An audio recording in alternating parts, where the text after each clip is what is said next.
Hello and welcome back to another episode of Better Than We Found It.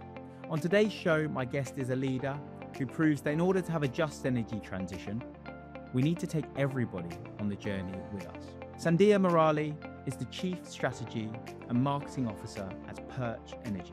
Sandhya began her career in investment banking at Barclays before shifting focus into social impact and co-founding Solstice alongside her co-founder who she met at MIT. She spent nearly a decade building Solstice into a powerhouse, bringing community solar into households who were effectively shut out of the market. Following first a strategic acquisition by Mitsui, she then helped the organization pivot into Perch Energy, becoming the largest community solar organization within the United States. And today we explore her journey and the transition from investment banking and finance into the world of community solar and the complex leadership challenge of merging a number of companies into one, creating a unified culture. So if that sounds like the type of thing that could be of interest to you, let's dive right in. So Sandhya, welcome to Better Than We Found It. Thanks so much for having me here, Josh. Very much looking forward to the episode. I have just done a quick introduction to you, but I'm sure I didn't do it justice. So for those who don't know who you are, would you mind just giving a quick overview of yourself and your organization? Sure. So my name's Sandhya Murali. I am based in Boston, Massachusetts, and I'm currently Chief Strategy and Marketing Officer at Perch Energy. We are the largest community solar subscriber acquisition and management organization. So our role in the community solar space is to focus on the entire customer lifecycle on behalf of our developer partners and asset owners. So we go out and find households, small businesses, large businesses to sign up for these community solar projects and then manage them in our software platform for the lifetime of their participation. And so we've got about 3 gigawatts of projects under management, and we're in all major community solar markets and excited to continue growing. Excellent. Well, great overview. Very much keen to get into it in more detail, but it always starts with the journey. For you, as I understand it, that journey started in the high pressure world of investment banking. Investment banking obviously seems quite far away from maybe the world they're in today. So tell us a bit about the specific catalyst of what it was like in there that made you think about stepping away from finance and starting to pursue this more sustainability-minded route for your career. Absolutely. So I had always intended for banking to be just the start of my career. I originally planned for it to be a 2 to 3 year stint. It ended up being a bit longer than that. But it was a great foundational experience that afforded me the opportunity to go work abroad. But even when I was there and I worked at Barclays, I was really involved with several of the company's philanthropy initiatives. So mostly because we were a bank, it centered around financial inclusion. We were exploring a social innovation fund. But my plan was always to go back to school and kind of pivot my career more formally into the social impact space. And so 6 years later, that's what I did. I ended up at MIT Sloan, and I'll really credit that school for piquing my interest in sustainability and renewables more broadly, and for also admittedly catching the startup bug. And so it was through that network that I connected with my eventual co-founders at Solstice. Excellent. So what did you specifically study? So I was in the MBA program with a focus on sustainability. So I earned the sustainability certificate. So it was kind of a cross section of things across the business world. But I did do some of the more kind of sustainability focused coursework as well. Sure. And was this a full-time study program, or was it were you working at the same time? I wasn't. No, I did stop, finish my time at Barclays and then did the full-time 2-year program, which Okay. kind of represented a nice break from working. And then by the end of school, I was ready to go back to work again. And I did just that. But it was an incredible experience. And they do say, you go to business school for the network. And some of my, closest friends and really sort of professional peer mentors come from that community.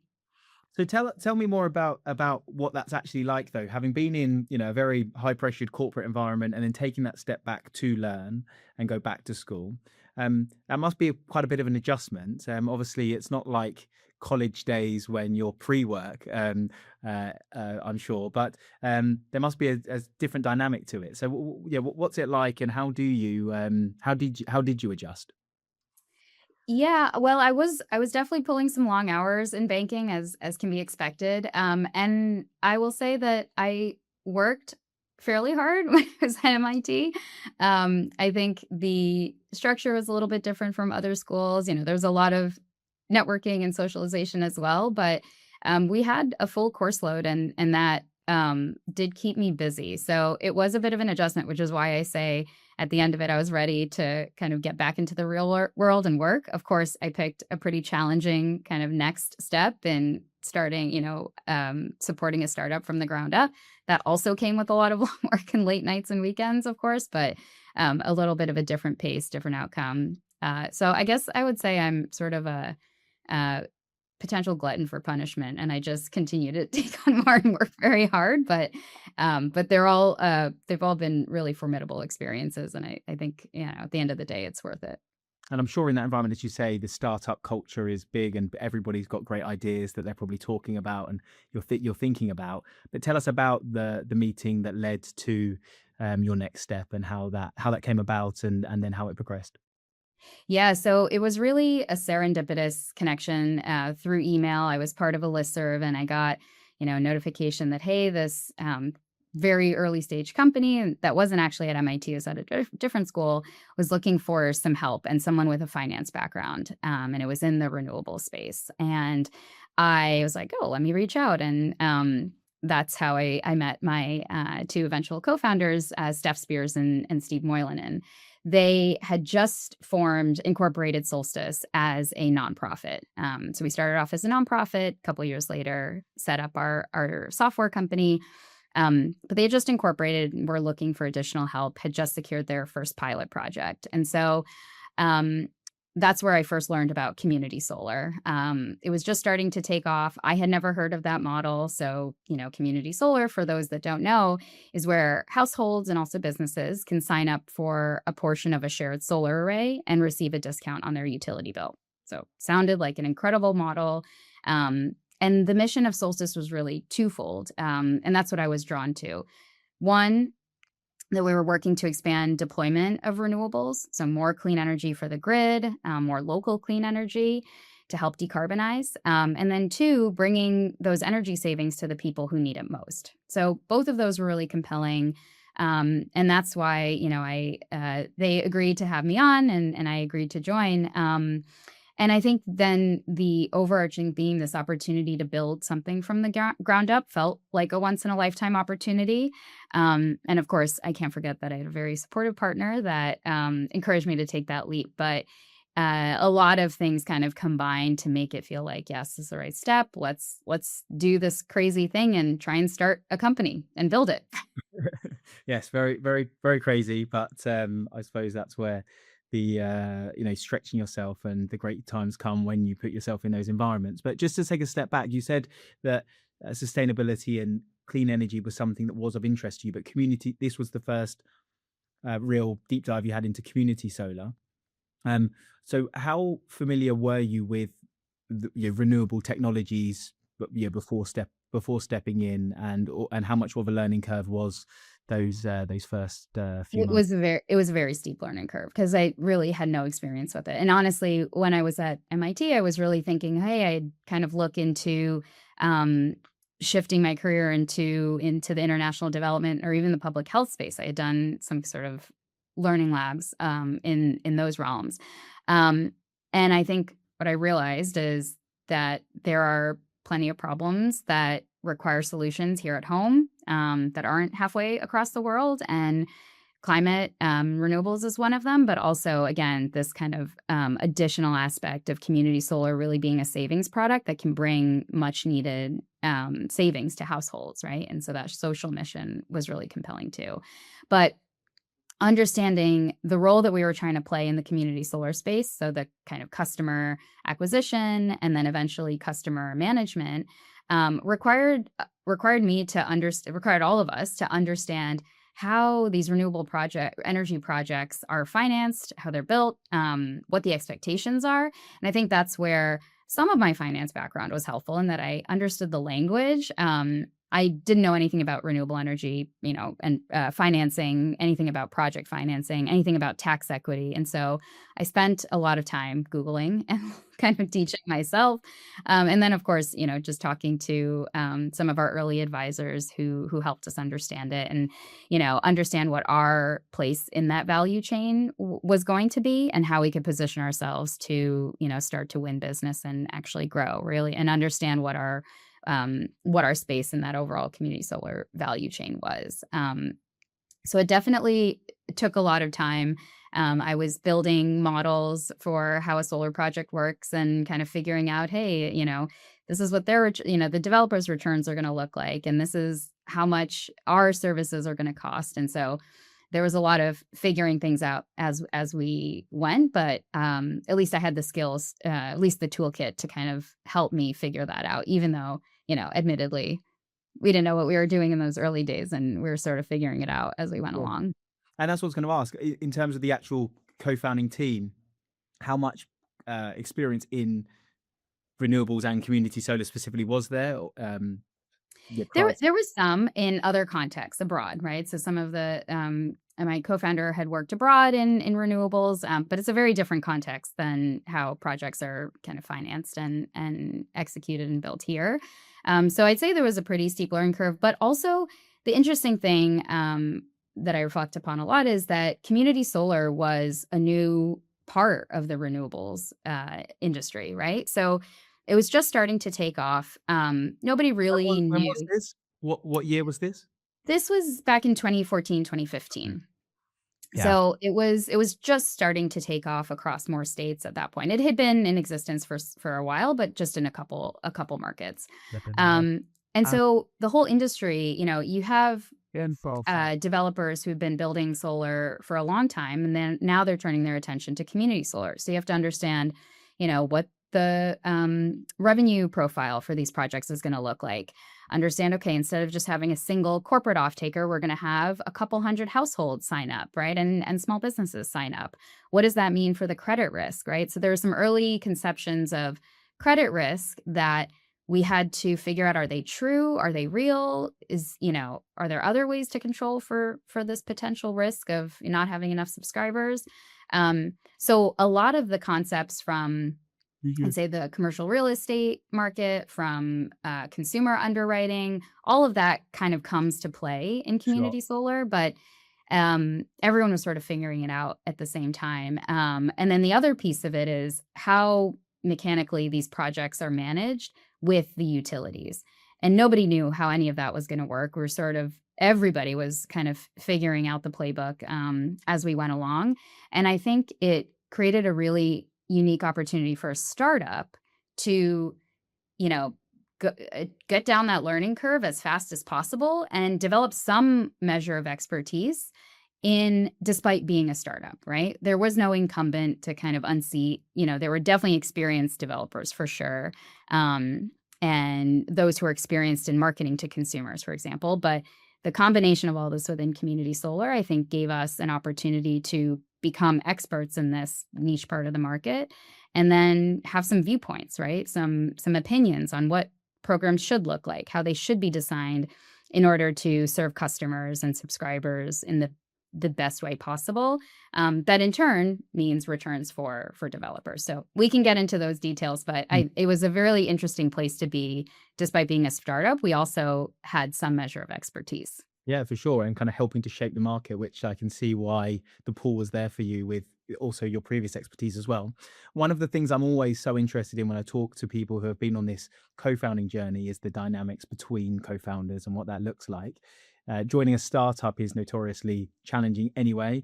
Doing it within an industry that you're not so familiar with is adding to that. So the relationship between you and your co-founders is clearly such an important piece that you need to get right.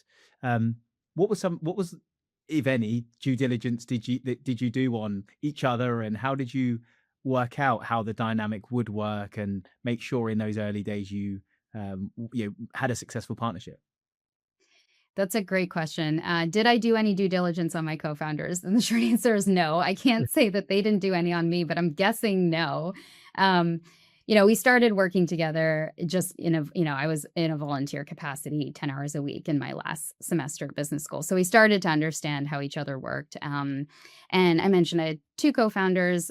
Steve transitioned out after a few years. So the majority of the time it was myself and then Steph Spears building the company. She was CEO and I was COO. And I guess I would say we spent a lot of time together. And in the early days, it felt like there was very little time for drama because you're just so busy with a million different things. I think it also helped that we had very different but complementary skill sets. So Steph was really focused on setting the vision, and she did most of that external engagement. A lot of that was with funders and supporters, potential advisors. And then I handled most of the internal operations and interfaced with our developer clients.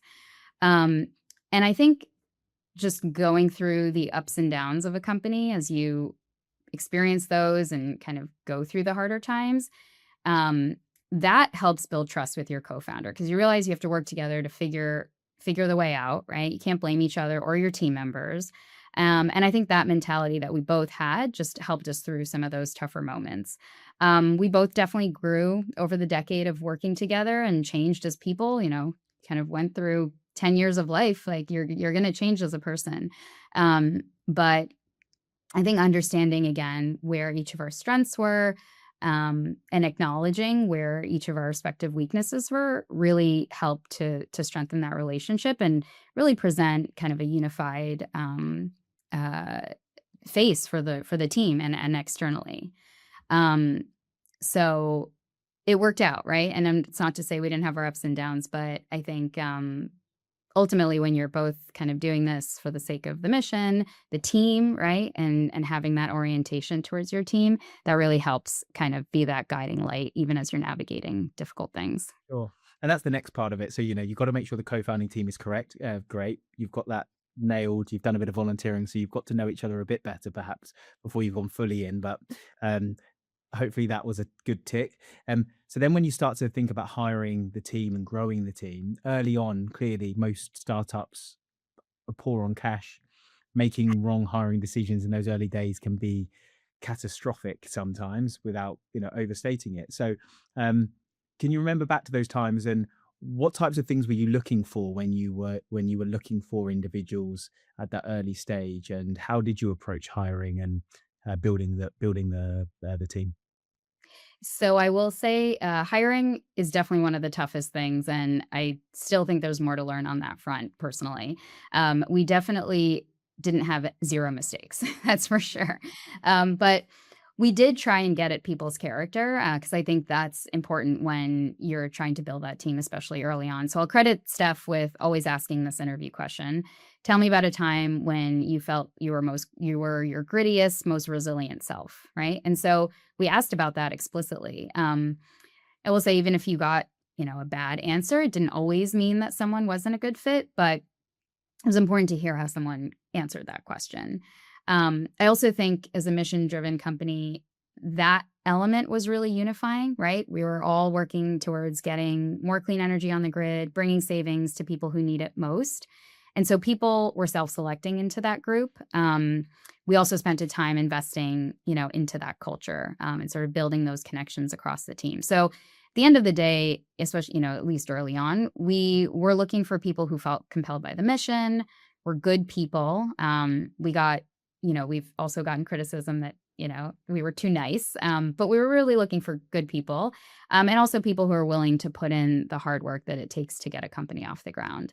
And like I said, we didn't always make the right choices, but when those were our guiding principles, we generally found the right people that could move Solstice forward at that period in time. Sure. And what about when you said, you didn't get everything right, when you make a hiring mistake, or, you're in that position where you've got somebody in the organization that you probably realize isn't quite right. You said about being too nice.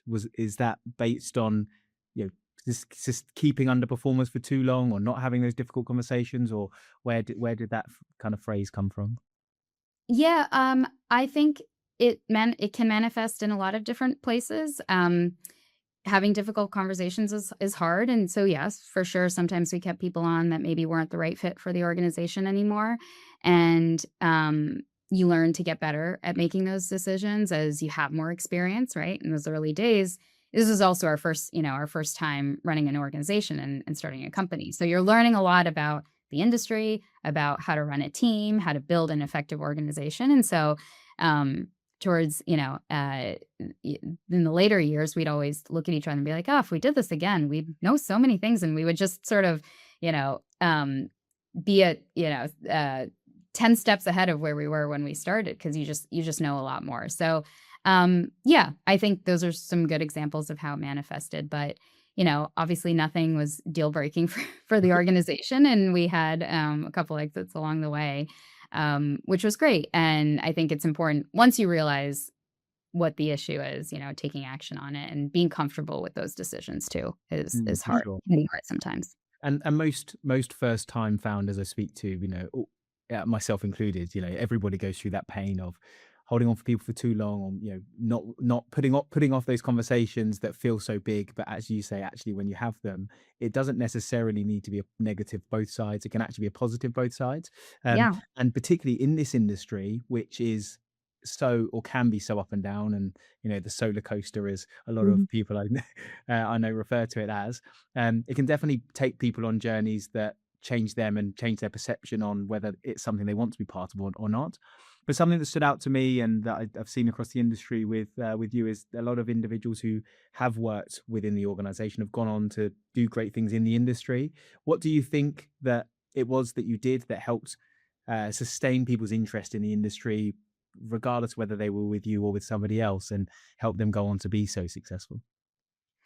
Yeah. So what helps, I think, keep people within the industry, first, we spent time training people, so they understood, because community solar is, not something that everyone really knows about.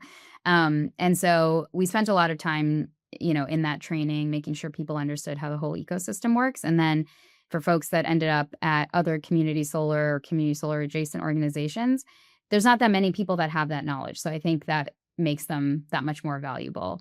Um, I think the other piece is that we did invest a lot in our culture, and we wanted to make Solstice a great place to work. And people really felt like they were friends with each other. Um, you know, Everyone would hug each other when we'd see everyone at retreats, which we tried to make happen at least a couple times a year. And so, when you create that kind of bond and camaraderie, obviously it helps as you're navigating the hard times, and it's more exciting when you're celebrating the good times. Right. But they're creating that group of people who, a culture where people genuinely enjoy working with each other, I think doesn't necessarily sour them to the industry, even if they leave Solstice for whatever reason.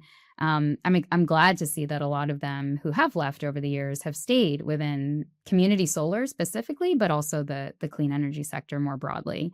Um, there was a KPMG study in September of last year that showed high retention rates when you work with people that you consider friends. And I think that's really important. And it's not just for retention. I think we achieve better business outcomes too when you sort of have that built in trust that, the assumption of positive intent, right? Even if you're in a conflict, you know this person. And so they're not fighting you just for the sake of fighting you. It's because they truly believe something else. And I think that helps um, people navigate some of those potentially contentious situations. For sure. Yeah, thank you for sharing that. I think great insights. And something I just wanted to come back to that I picked up on earlier, but I didn't dive into, was the non-profit part of the business. But then you also said, but then we also created the software platform. So how what was the business's structure in terms of, was there still a non-profit arm and then a for-profit part of the business, and how did that work? Yes, so like I said, we started off as a nonprofit. We then realized the nonprofit was really when we started, we were just doing lead generation on behalf of the solar developers. So we would go out, find, partner with communities, sign people up. We'd be tabling at events, we'd go knocking on doors, canvassing, the whole works. And then we'd hand those customers off to the developer to manage, to kind of fully enroll them into the projects and manage on an ongoing basis.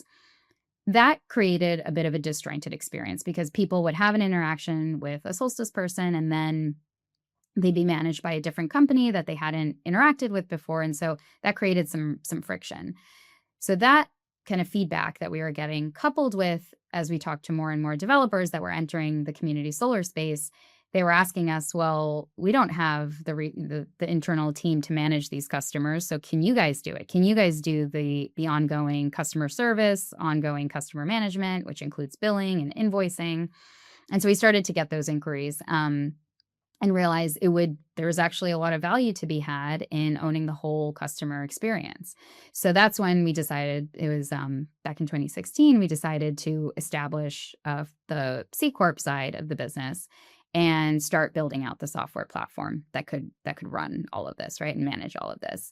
And so then for a period of time, we did have our nonprofit continuing to operate, and the for-profit had taken over all of the, what's today Solstice, now combined with Perch Energy, that does all of the subscriber acquisition and management services. The nonprofit continued to do a lot of low-income inclusion research, so advocating for a more equitable industry within community solar.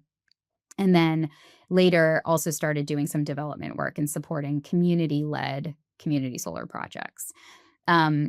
When, well, I'm sure we'll get to this, when Solstice was acquired by Mitsui back in 2022, the nonprofit kind of spun off into formally its own organization, and then eventually merged with another larger nonprofit called Solar United Neighbors. So that work is still ongoing under a different brand. And then, of course, the subscriber aggregation work is happening now under a much larger platform. I see. Sure. So absolutely, I want to get there, but so just to chart the progress from the point where you created the for-profit part as well, through to the point of the Mitsui acquisition. How did the organization grow, and what were the sort of numbers that you can share at that point in terms of maybe headcount or locations you were in, or how did the organization grow over the years? So the organization, back in 2015, I think our first retreat, we had 5 people, and that included 3 co-founders at the time. So we were very small for a period of time. I think we were running at around 10 people for many years. And at the time that we were acquired by Mitsui, which was at the end of 22, we were around 35, 40 people. So we had grown, fairly substantially. That jump from 10 to 40 plus people is pretty big. And at that point, we were established in 6 community solar markets, with a 7th kind of on the horizon. And we were managing projects primarily in New York and Illinois. Those were our 2 biggest markets, but we also had a presence in some of the smaller community solar markets. So there was a pretty big growth in those years, but I would say we actually experienced more growth in the last, call it 3 years under Mitsui, ahead of, now this combination with Perch Energy. Sure. So for the first acquisition, because you're an expert of it now, I haven't gone through it twice. I don't know about that. So how did Mitsui come around? And I suppose from having that total control over that period of time to then going into a much larger organization, keen to hear about what some of the challenges were that you found, and also the positives of going into something much bigger, and how you found the ability to operate there. So I will say that that acquisition, that transaction, I think happened at a really great time in Solstice's trajectory, and also kind of within the broader industry. Up until that time, yes, we were making most of the decisions ourselves. We did have a board, of course, that we were reporting to, but we were the experts of the business, and we were making the decisions that we thought were best for the organization.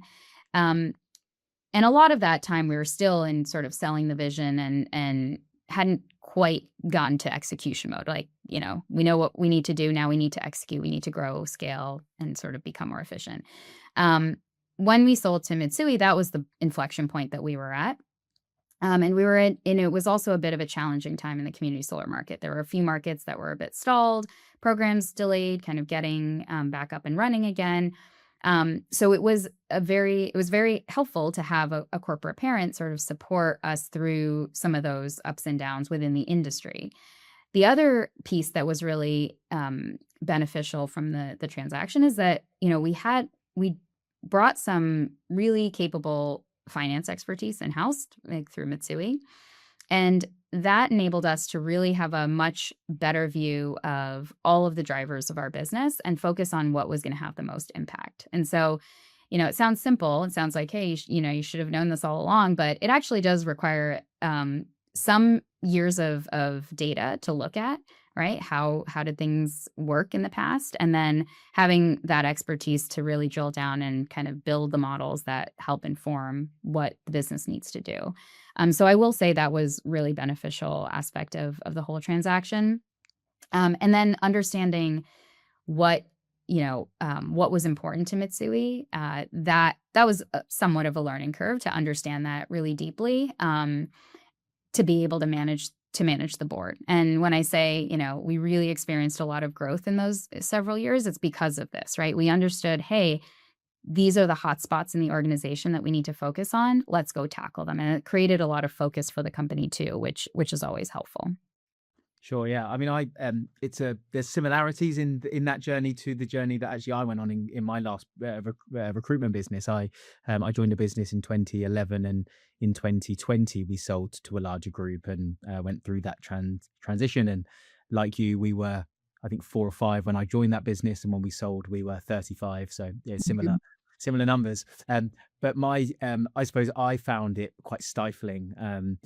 Having been able to make every decision and then having to answer to a board who um, maybe pig-headedly at the time, I maybe thought I knew better in about my business, or the business that I was running. And I think there is a transition there that you have to sort of really lean into the positives, rather than seeing them as a negative barrier. And I don't think I got that quite right, which I sort of look back on now and think about how I probably was perceived from above in comparison to maybe you in taking it in a more positive way. But one of the things that always stood with me was not my perception of the parent company, but of our team and the staff. How did you find that, taking the team on the journey of, okay, we're being acquired, but you're safe, and you know yeah, how much is it, it's not going to change, or actually it is going to change, but it's going to be for the better for you? And how did you manage that narrative inside the organization? Managing that narrative when you're going through a transaction is it's definitely hard, and it depends on what the scenario is. So I think our scenario when we got sold to Mitsui was one of the better scenarios one could have in the context of an acquisition, because we remained a wholly owned subsidiary.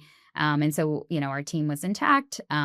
We really, what changed was mine and my co-founder's relationship with our new board, right? Our parent company.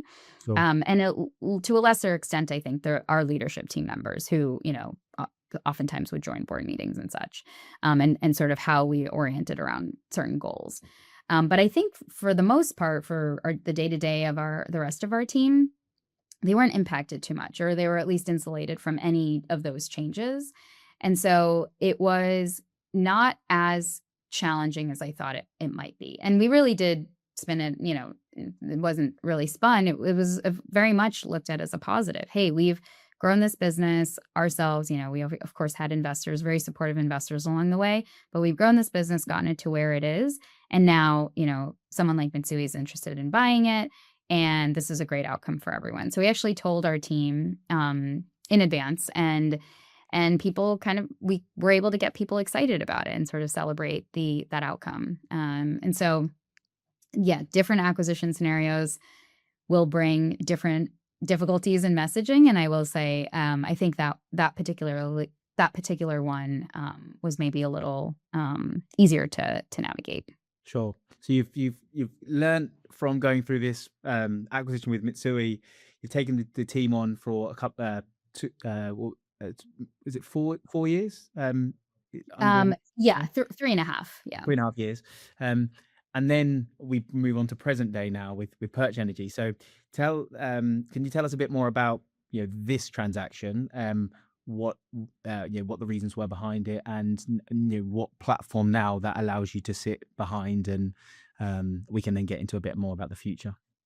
Absolutely. So, uh, Perch Energy and Arcadia's community solar business merged about a year ago now.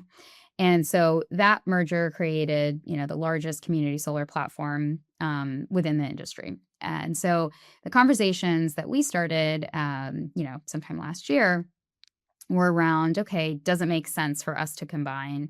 What would Solstice bring to the mix? And I think at Solstice, where we really prided ourselves is that we had a fairly small, nimble team.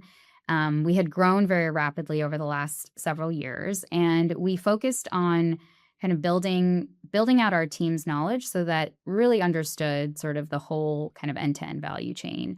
And we're really focused on executing for our developer clients. So we had kind of shored up a lot of processes, built out a lot of technology and products that would help support our team's operations in their delivery of services.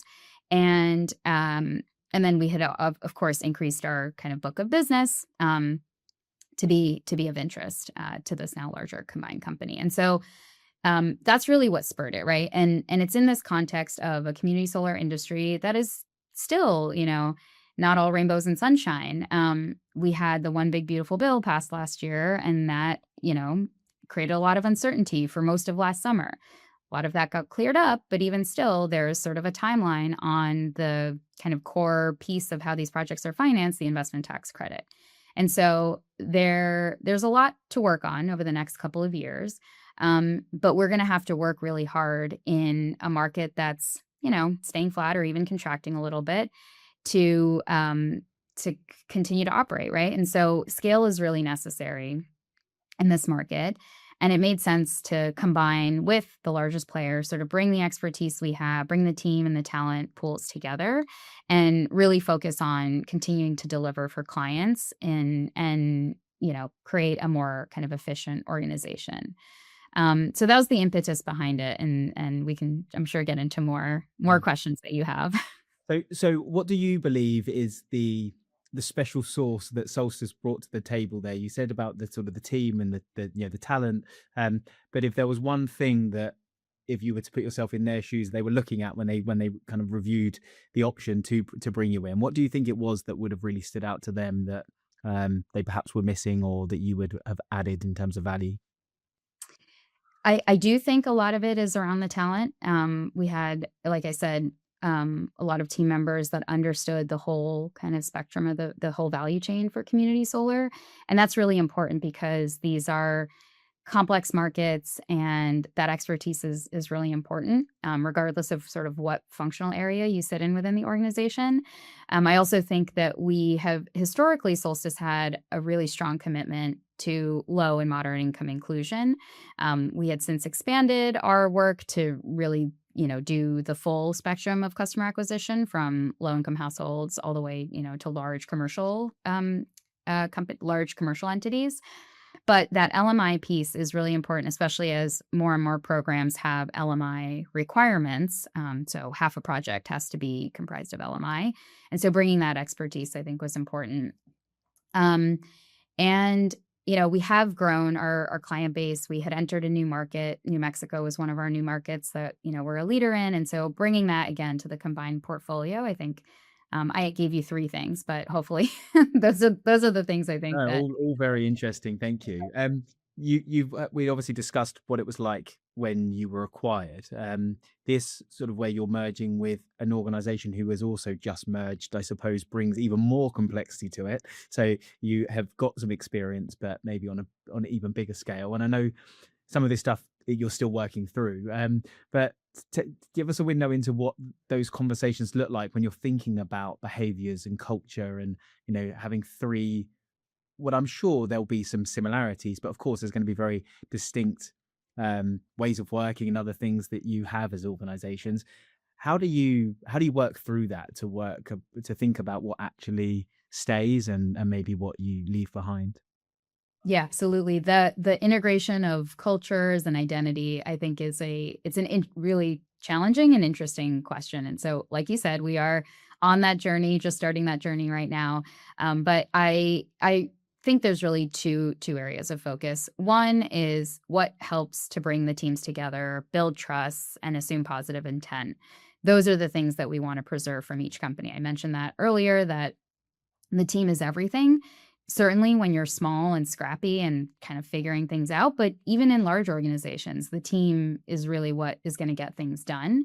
And then the second is what enables that team to be their most productive and achieve the combined company's business outcomes, right? Is it how we collaborate, meeting cadence, how things are organized?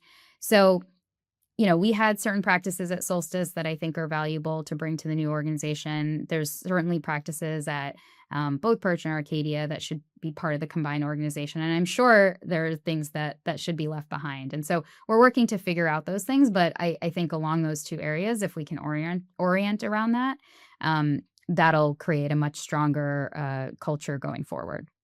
And how does the executive team look in terms of the and maybe you don't do this, but if you sat around the table and you've all your ex Arcadia, ex Solstice, expert hat on, how many of you are part of the team, and what's the split? And does that must be an interesting dynamic to be part of that table? Yeah, that's a hard hitting question. So I think it's really important not to bring those hats to the table, right? We're all Of one course, team. yes, We're all wearing the Perch Energy hat now. yes.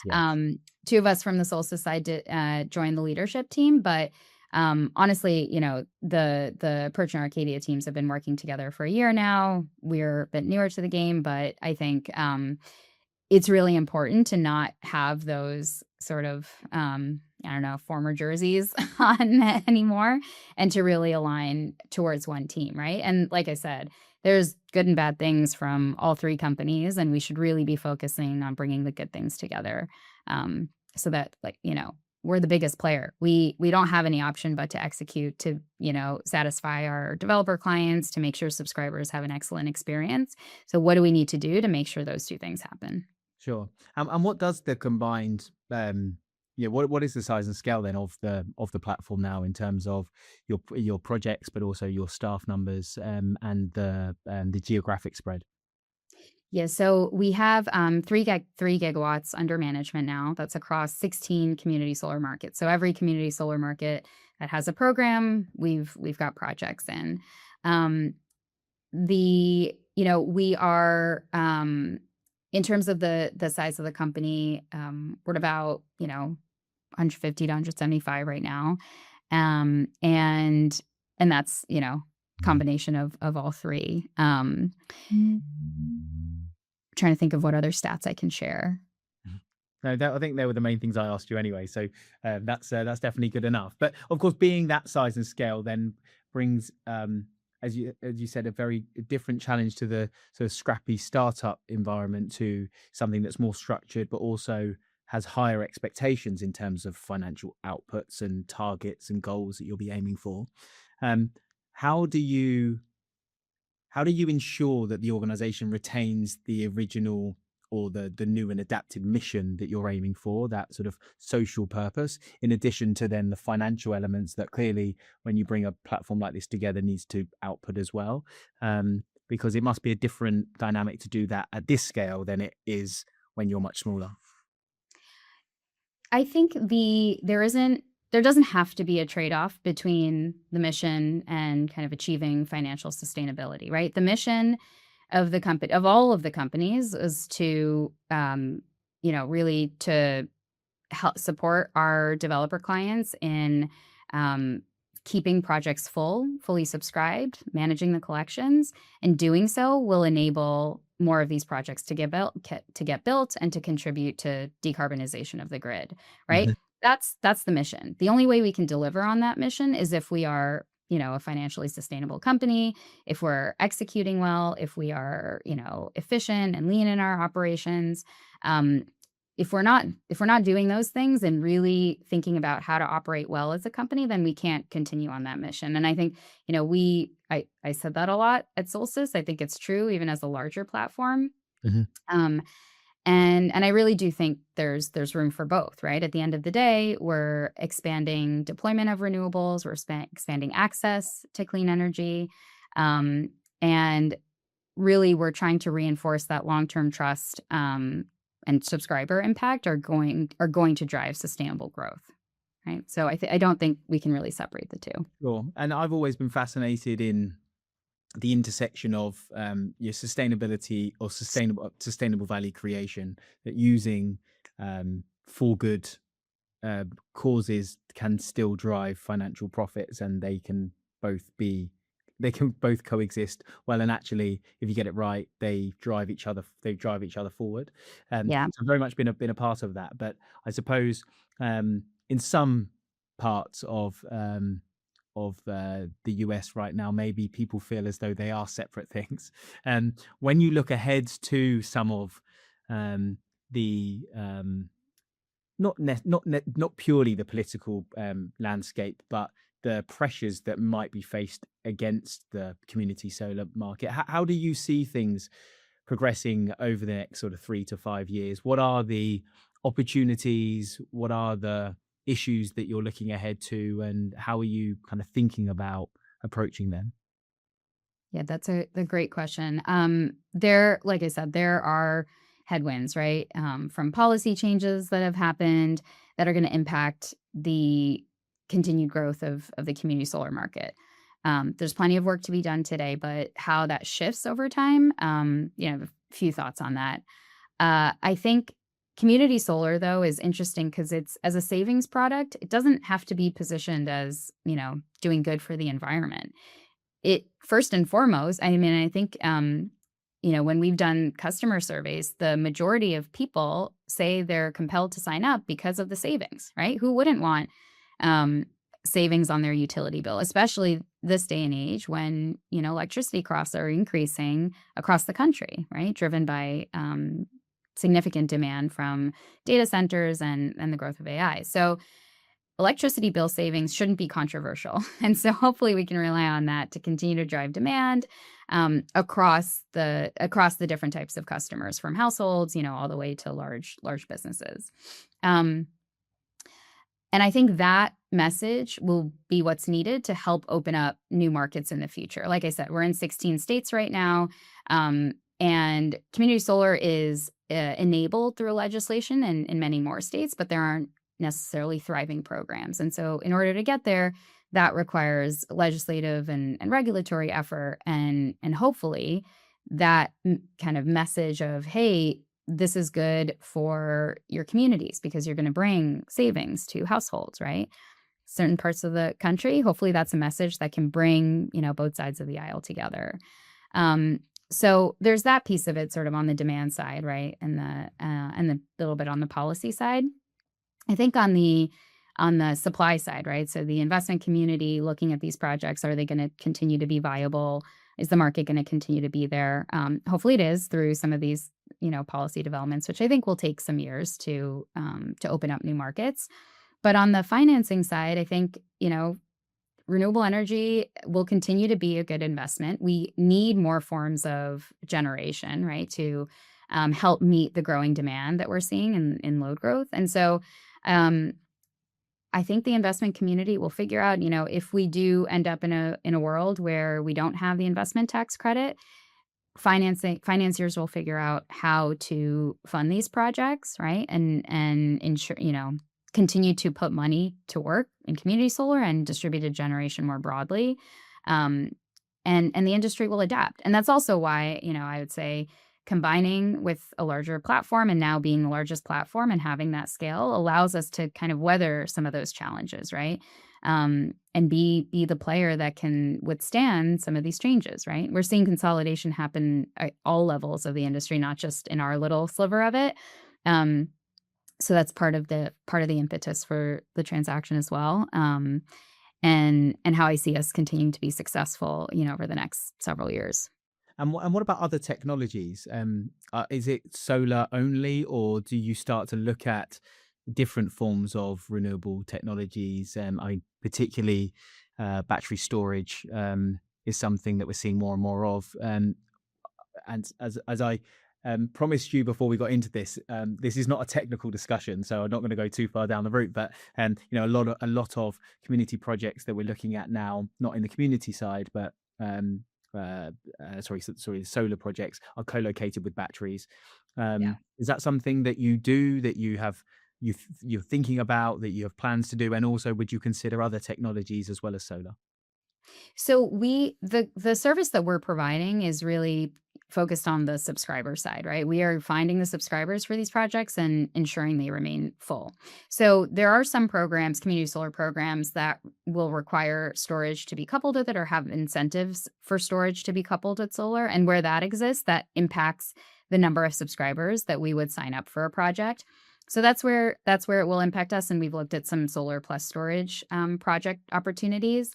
As far as other technologies, again, I think if if those other technologies are enabling either a savings product to end users or other option, other ways to bring more clean energy into the mix, then yes, I'd say that's on the table. I'd say that's, you know, um, not a near term focus for us as a company. There's obviously the tall order of integrating 3 companies fully, Yes. um, and continuing to kind of solidify our position in the market. But I think there's some other interesting product ideas that we're toying with that will enable kind of more growth for us as a company and in service of some of our stakeholders, like our developer clients. Like, what more can we offer them to make it easier for them to manage their portfolios, for example. Sounds exciting. So stay tuned for that. I'm Yeah, sure. exactly. Well, look, thank you for that. I've got some quick fire questions, if I may, before we close. First ideas that come to your mind when you're thinking about these. So from a career perspective, what would you say is the best piece of advice that you've ever received?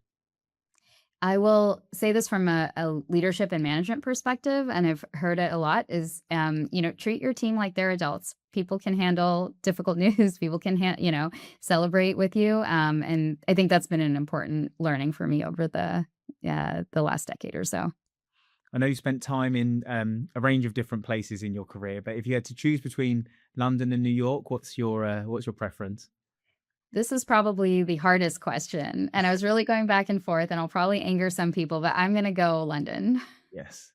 Yes, it's taken some rap, to be honest with you, over the past few years. But yeah, as a Brit myself, then I would have to agree with that. And what would you say is the most common misconception that you hear about community solar right now? Honestly, it's I think the same misconception that we heard in the early days. Most people still don't know what community solar is, and so the general perception when you first hear about it is that, "Oh, this is gonna cost me more money, and I'm gonna have to install something on my roof," neither of which is true. So, I think that continues to we still have an awareness problem, which is a good thing because once people understand it, they're very willing to sign up. And I was going to say, how do you debunk that myth? Is that something that you have to do sort of one to one? Do you provide educational content? Like, how do you try to change that within the consumer's minds?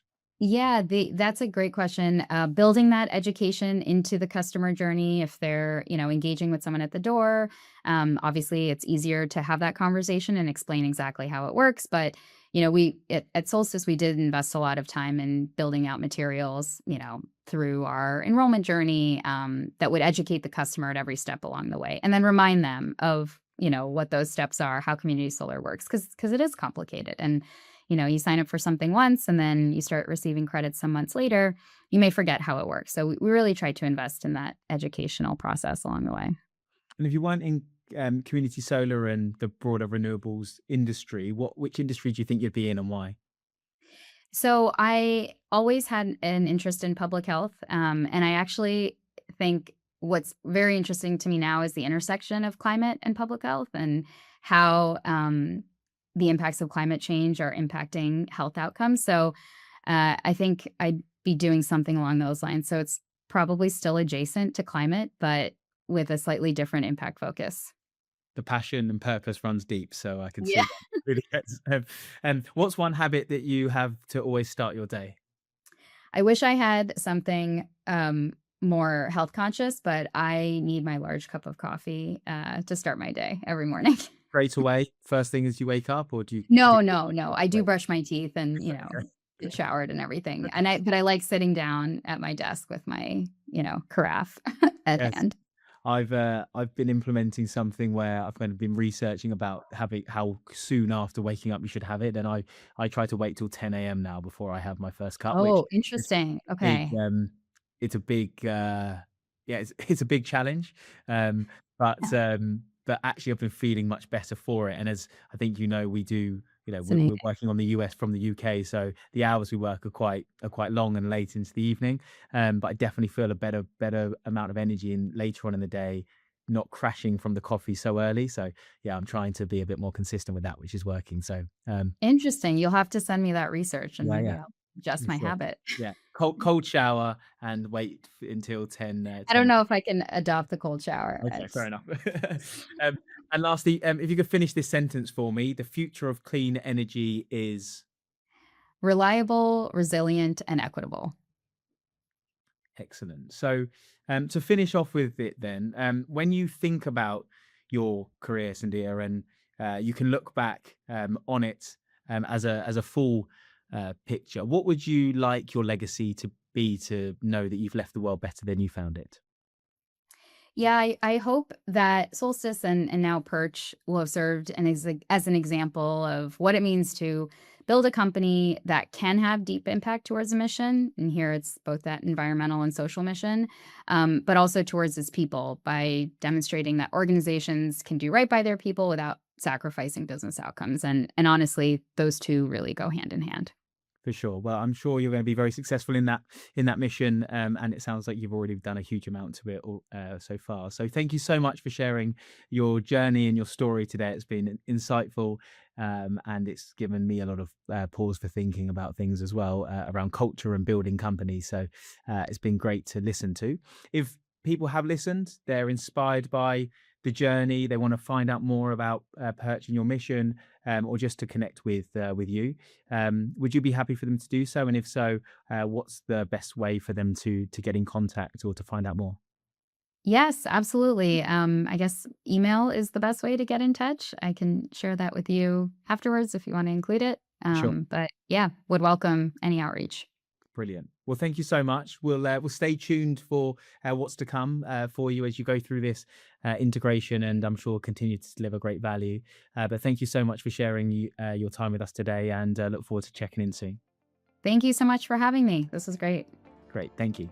Sandhya's journey offers a unique perspective into the trials and tribulations of growing a social enterprise. What stood out to me most was her pragmatism around leadership, and also how to stay true to your mission, but also to understand what is required to get to the next level. She understands that fulfilling the social mission and impact that's required also needs a commercial vehicle to go alongside it to create the revenues to allow you to invest that back into the business to deliver good.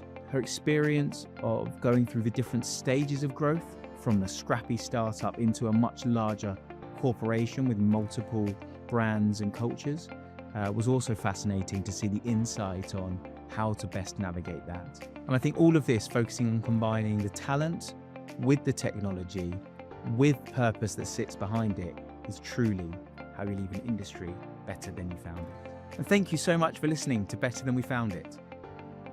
If you enjoyed the episode, then please do like and share with others that you think may be of interest, a friend or a colleague. It's the way that we can really grow our channel and keep bringing you great guests. If you're interested in Sandhya's journey, then please engage with her through her social channels or through their company website. Hopefully, you'll stick around, and I'll see you on the next episode. So until next time, take care, and thank you so much for supporting us.